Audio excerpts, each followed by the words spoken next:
The next captivating session awaits, guiding us into the realm of recent developments regarding the combination of SGL2, DPP-4 therapy. This combination not only affects glucometabolic advantages but also diminishes the cardiorenal risk in type 2 diabetes. The question at hand is whether a fixed dose combination FDC effectively achieves this outcome. To elaborate more on this, Dr. Sandeep Tak is here. Dr. Manish Tak and Dr. Pankaj Mathur, both are highly respected clinicians, are generously invited to assume the roles of session chairs. Dr. Tak, Dr. Pankaj Mathur, a kind request to move forward to the stage. Thank you. Over to you, Dr. Sakshi. So our next session is probably the continuation of the previous debate, whether the combination of SGLT2 inhibitors and DPP4 inhibitors are more efficacious. So we have few details regarding data regarding that DPP4 inhibitor can reduce the UTI, or the combination is cost effective. Let's hear it from Dr. Sandeep Tak. So please, sir, introduce Dr. Dr. Sandeep Tak is a well-known clinician and he is a professor in Department of Medicine, Dr. SN Medical College, Jodhpur. He is a member of RSS, DI, AACI, RIA and API. He has various publications in national and international journals. I request sir to please start. Thank you, chairpersons. Thank you, Minav sir, for organizing this excellent conference and providing opportunity here. And thank you, Dr. Naveen Kishoria, for lightening my work. He has already elaborated advantages of the SGLT2 inhibitor in the management of the type 2 diabetes. So next step, as we were discussing, what if we combine SGLT2 inhibitor with the DPP4 inhibitor, and what the glucometabolic benefits and cardiorenal risk reduction we are going to achieve in the patients with the type 2 diabetes. So, as we know, there is definitely unmet need in the management of the type 2 diabetes. Incidence and prevalence is increasing rapidly, and in India particularly, with the rapid urbanization and changing lifestyle, everything is changing, so is the increased risk of diabetes. Now we have almost 8 to 10% of the adult population who are diagnosed or undiagnosed with the diabetes. And complication of the diabetes, we know, is closely related to the duration of the diabetes as well as the glycemic control. So earlier glycemic control results in the better outcome in the long term and has a better monetary effect also, cost reduction in the treatment in the long term. So that's a very important thing. But as we know, diabetes is a progressive disease. There is a gradual loss of the beta cell dysfunction even at the time of the diagnosis. Various studies suggest 40 to 60% loss of the beta cell function at the time of the type 2 diabetes. So it's a basically progressive disease, and as the disease progresses, you need to escalate the therapy. So this is our typical type 2 diabetes patient which we are encountering nowadays more and more. He is a bit younger, age is around 32, IT professional, busy life schedule, diagnosed type 2 diabetes 1 year back, and he has a very minimal physical activity, busy with the life and business, so diet is again affected. Though blood pressure is normal, BMI is almost normal, HbA1c here is 8.1, and currently this patient is on the metformin 1 gram per day along with the advised lifestyle modification and diet, which probably patient is not able to follow. So this young patient already on the metformin 1 gram per day, A1C of 8.1, lifestyle changes has been advised, but still we know it's very difficult to change the person and change the lifestyle. This is the ICMR study that was basically recently published in the Lancet, Diabetes and Endocrinology. And it highlights that in India, average HbA1c is between 8 to 9. And healthy lifestyle is something which we are missing. Diet, as far as diet is concerned, consumption of the fruits and vegetables is minimal in the most of the states. This is the state-wide list. In most of the states, except 2 or 3 states, optimal consumption of the vegetables and the fruits are not there. And physical activity, as far as physical activity is concerned, none of the state comes in the green line, green color. Means there is a less than 30 minutes of the physical activity in the most of the states in India. So changing lifestyle is a big issue.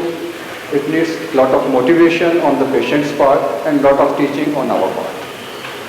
So this patient has a very long life expectancy, you see here. He is 30-year-old only.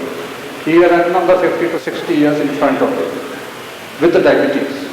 So here we know as the diabetes progresses, the chances of complication are also increasing and beta cell dysfunction also progresses. So beta cell preservation is important thing here, and to maintain a quality of life we need to minimize the complications. So all these four things need to be considered in this patient before starting the management, further management of this patient. So here comes the clinical inertia on our part. When we see this kind of a patient with HbA1c 8.1, metformin 1 gram AD, young patient, we just say अभी जवान है, थोड़ा activity बढ़ाइए, diet वगैरह change कीजिए, 3 महीने 6 महीने और देख सकते हैं. We can do that, but we know this patient is already diagnosed diabetes 1 year back. He has been advised all those things. He is on metformin, still HbA1c is not at the target. So here we should be taking action apart from advising lifestyle changes. So we should be coming out of inertia, and we know that delayed intervention or delayed optimization of the therapy is associated with increased risk of various complications. This is a UK retrospective study which shows that even 1 year delay in the optimization of therapy is associated with almost 67% increased risk of MI, 50% increased risk of stroke, 64% increased risk of heart failure, and severe events increased risk almost to the tune of 60%. Even 1 year of negligence on our part is associated with significant CV complications and morbidity. So early optimization is now that is suggested by most of the guidelines, and even ADA 22 say that most of the medications we are using, they reduces the HbA1c to the tune of 1%. So we need to be using more drugs or combination of drugs to begin with when the initial control is poor. So early combination therapy also can be initiated if patient is having an initial high HbA1c. And the ACE says that if the HbA1c is more than 9%, you should be using 2 or at sometimes 3 drugs to begin with when the HbA1c is more than 9%. And similarly, Indian guidelines suggest that when your HbA1c target is more than 1.5%, you should be using 2 drugs to address that issue. Just like our patient, he has a HbA1c of 8.1, and I think in this age group, we should be targeting 6.5. So definitely he comes in that category. So that is the compelling reason to initiate combination therapy in a person who is already on the metformin background. We should be starting with the combination of SGLT2 inhibitor and the DPP4 inhibitor. As Dr. Kesharia discussed previously, at the most when we are initiating SGLT2 inhibitor, we are going to reduce the HbA1c by the tune of 0.8 to 1.2%, depending upon the initial starting HbA1c. So ideal situation would be if your target is to reduce the HbA1c by 1.5% or more, we should be adding combination of these 2 drugs, SGLT2 inhibitor and DPP4 inhibitor, with the metformin background. This is the ominous of that we all know in the various diabetes forum, diabetes studies, lectures. You see this diagram. There are 8 major pathophysiological changes that needs to be addressed in the patients with the type 2 diabetes. And when we are using metformin, basically, we are basically addressing one is the hepatic gluconeogenesis, some part of insulin resistance in the skeletal muscles, and in some effect on the adipocytes. Rest all left unaddressed. But if you are adding DPP4 inhibitors or GLP-1 receptor agonist, it covers almost next 4 or 5 pathophysiological changes that are associated with the diabetes. And on the top of that, when we are adding SGLT2 inhibitor, this renal effect as well as the effect on the lipid metabolism and changes in the liver and cardiovascular benefit improve. So just combination of adding this combination, you can have a significant improvement in the various pathophysiological process that is going on in these patients, and we can cover almost all of those processes in a patient with type 2 diabetes.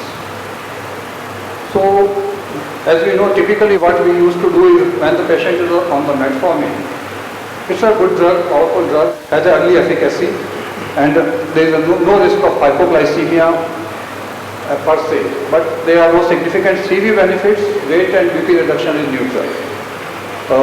When you are using DPP-4 inhibitor, to this you have a significantly lower risk of hypoglycemia with the metformin. Metformin DPP-4 inhibitor, powerful combination, and significantly lower risk of hypoglycemia. But again, CV benefit is not there with the DPP-4 inhibitors. GLP-1 receptor agonists definitely have a CV benefits, but DPP-4 inhibitor per se does not have a CV benefit. It's a CV neutral most of the time. So if you add the SGLT2 inhibitor on the top of DPP-4 inhibitor, then you cover almost all the things along with the significant weight reduction in many patients and some reduction in the systolic blood pressure. So if you are using a combination or combination drug, you can reduce the pill burden and address almost all pathophysiological changes we need to address in the patients with type 2 diabetes. So basically this study shows that initiation of the SGLT2 DPP-4 inhibitor combination, like the Empalina combination in the patient, leads to the very rapid decline almost within 12 weeks, means 3 months. You can bring down the HbA1c significantly toward the target, and this effect is sustained for almost a year, for next 52 weeks. So you have a good response as well as the prolonged effect when you are using this combination of the SGLT2 DPP-4 inhibitor on the metformin background with the optimal doses. And when you are using the optimal doses, response is best. Just you are using single drug, small dose, response is minimal, but when you are using the optimal doses of DPP-4 SGLT2 inhibitor combination like Empalina, you can reduce the HbA1c to the tune of almost 1.84%. Same thing with the drug-naive patients on the metformin background. Almost 60% of the patients are going to achieve the HbA1c target on the metformin background when you are using this combination over a period of 24 weeks. And as previously elaborated by Dr. Keshoria, when you are using the empagliflozin, it reduces the insulin resistance. And when you are using the DPP-4 inhibitor or GLP-1 receptor agonist, it has been suggested that they improve the beta cell life span theoretically, and that's basically a very good combination to have if we can achieve this. So coming to another patient, this is some different kind. Middle-aged female, 40 years with type 2 diabetes, more than 2 years, recently weight gain more than 10% in last 6 months, with the BMI in the obesity range, with the hypertension. A1C here is 8.3, raised fasting PP and plasma fasting and PP glucose with the raised liver enzymes. So this lady has a type 2 diabetes, she has obesity, she has a hypertension, and along with that she is having probably fatty liver disease with the NASH. Currently she is on the human mixed start with the vildagliptin metformin combination, telmisartan and levothyroxine. She is hypothyroid also. So in this patient, what next we can do? So let's see where combination therapy or adding of SGLT2 happen. So here we need to address the weight gain issue, abnormal liver enzyme issue, elevated blood pressure issue, and all 4 things needs to be considered. And if we are going to add SGLT2 inhibitor here or replace vildagliptin with the combination of the DPP-4 SGLT2 inhibitor, I think we are going to get a significantly better results. And these are the various studies which suggest that there is a significant weight reduction when you are using EMPA-LINA combination, significant BP reduction also, and some uric acid reduction also. And despite having a very good efficacy, chances of hypoglycemia is minimal when you are using DPP-4 SGLT2 inhibitor combinations. CV outcomes have been discussed in detail by Dr. Kishoria. I will just say that SGLT2 inhibitors or AMPA and other drugs has a significantly better CV outcome, and as far as the DPP-4 inhibitors are concerned, they are neutral in the CV outcome. Most of them are neutral, particularly linagliptin is totally neutral, have no adverse effect. I think in DPP-4 inhibitor there was some concern about the saxagliptin, but that is not used in India. Same because with the heart failure and SGLT2 inhibitors, Emperor preserved trial means this trial in the patient with the preserved ejection fraction and Emperor reduced trial. Both these trials showed significant beneficial effect of the SGLT2 inhibitor empagliflozin when we were using in these patients, along with the significant improvement or less fall in the eGFR, both in the Emperor preserved and Emperor reduced trial. Again, the AMPA kidney trial, renal benefits we discussed previously also, significant renal benefits, and significant effect on the renal hemodynamics of the SGLT2 inhibitor. There is reduced renovascular resistance, reduced afferent arterial resistance, and improved renal blood flow. That all halts the progression of the diabetic kidney disease. And as far as the hepatic evidence are concerned, how this patient is having a deranged LFT. As I mentioned previously by Dr. Naveen Kishoria, ELIFT trial is there, which has shown that it reduces the liver enzymes, reduces the liver fat content also, if you are using the empagliflozin or SGLT2 inhibitor. So definitely that combination can be used in this patient who has a NASH. So when you are combining this SGLT2 DPP-4 inhibitors, we have a renal safety, we have a CV safety or CV benefits with a renal protective effect, and we can achieve the targets faster with the minimal risk of hypoglycemia because these have a complementary mode of action. And if you are using a combination, you can reduce the pill burden by once daily dosing of linagliptin. So we have different combinations available. We have data on the AMPA-LINA, a lot of data is there. DAPA-CETA data are awaited. And these are the various combinations that are available in India.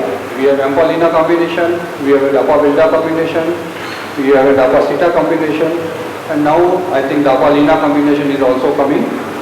But most I can say is, as far as the CV benefits are concerned, that has been shown to be maximally with this AMPA-REG trial and the CARAMELINA trial with the LINA-AMPA combination.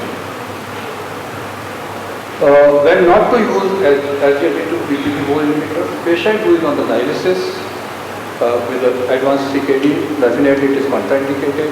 AMPA-LINA can be used up to the eGFR of 30, and DAPA-CETA combination can be used up to the eGFR of 45. So basically we know this diabetes is a continuum. We start with hypertension, obesity, insulin resistance, and then progresses to various macro and microvascular complications, and finally end-stage diseases.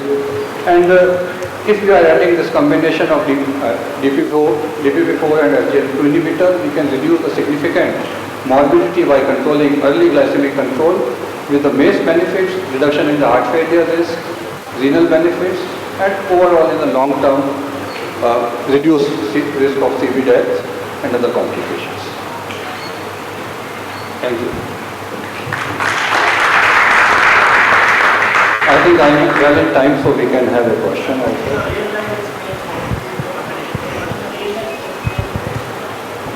Real life experience. Yes, sir. Thank you very good. I always try to answer that thing, and I usually keep some slides to reserve for that. So let's see. So this is the So recently I had a patient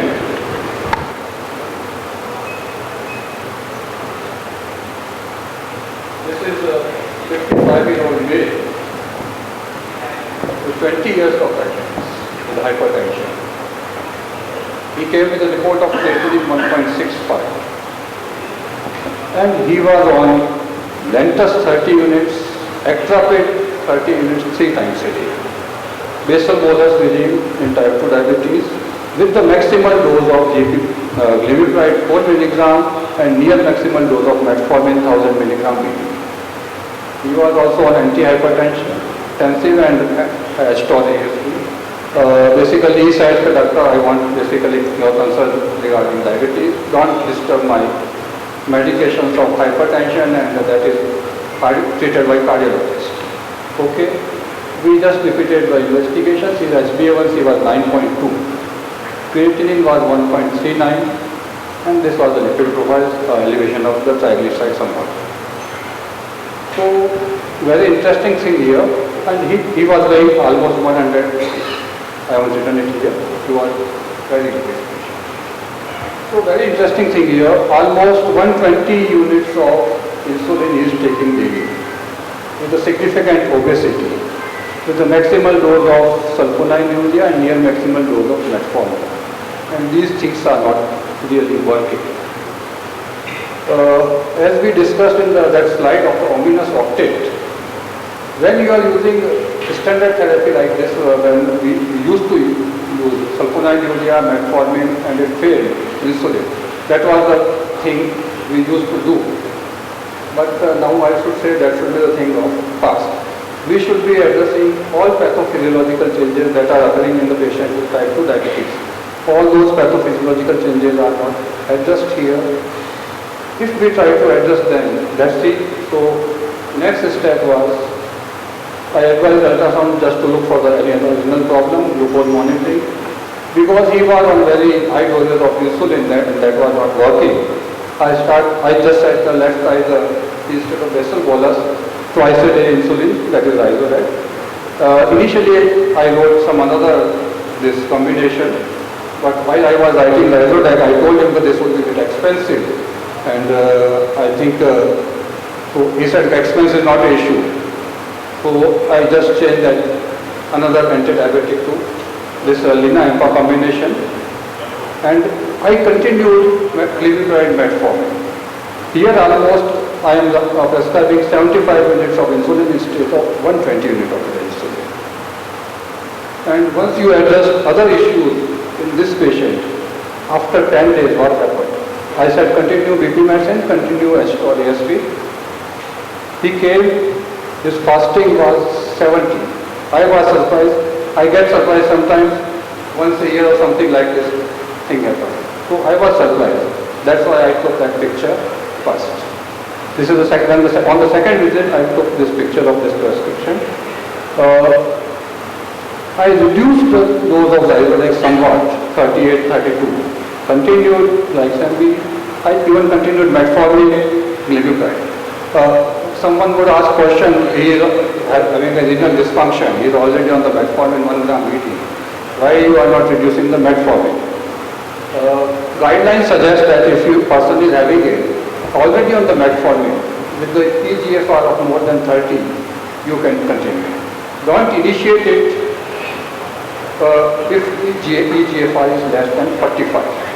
If eGFR is less than 45, don't initiate metformin, but if person is already on the metformin and eGFR is above 30, you can continue it and see, wait and watch what happens next. So we did the same thing. I asked them to continue same and come after 20 days. This is the thing. He had one episode of hypoglycemia, moderately severe, evening hypoglycemia, sugar 56 in the 5 p.m. in the evening, 2 days before he came back to me. Okay? So this patient who was uncontrolled on those medications, reduction of the insulin, just introduction of this combination, and now he is going into hypoglycemia.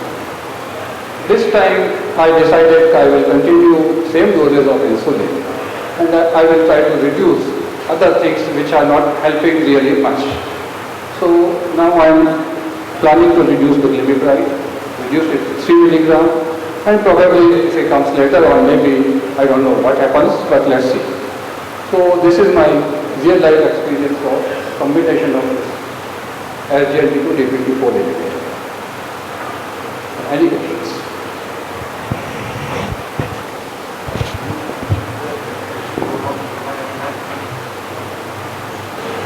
Hello. In NASH subpopulation, Lina has definitely role. But what would you like to prefer, saroglitazar or Lina in diabetes with NASH? So there are multiple options available, but I think still we don't have not many studies. Proven drug first is pioglitazone. Now we are coming with many data of the SGLT2 inhibitors which are helping with the NASH. And definitely saroglitazone is one of the drugs that has been specifically now approved in India for the management of the NASH. Thank you so much, sir, for enlightening us. Now we end the session here. Thank you, Dr. Sandeep Tak. I request you to be on the stage. I request our moderator, Dr. Sakshi, and the chairperson, Dr. Manish Tak and Dr. Pankaj Mathur to felicitate our speaker, Dr. Sandeep Tak.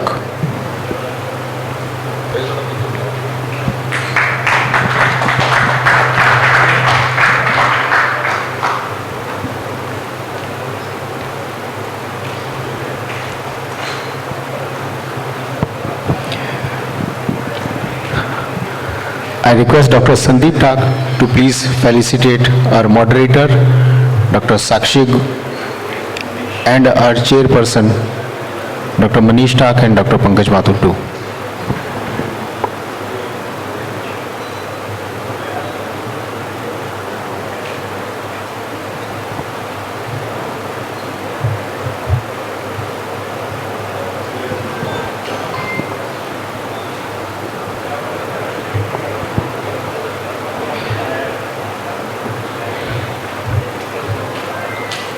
Thank you very much. Now over to Dr. Bhavna Sati.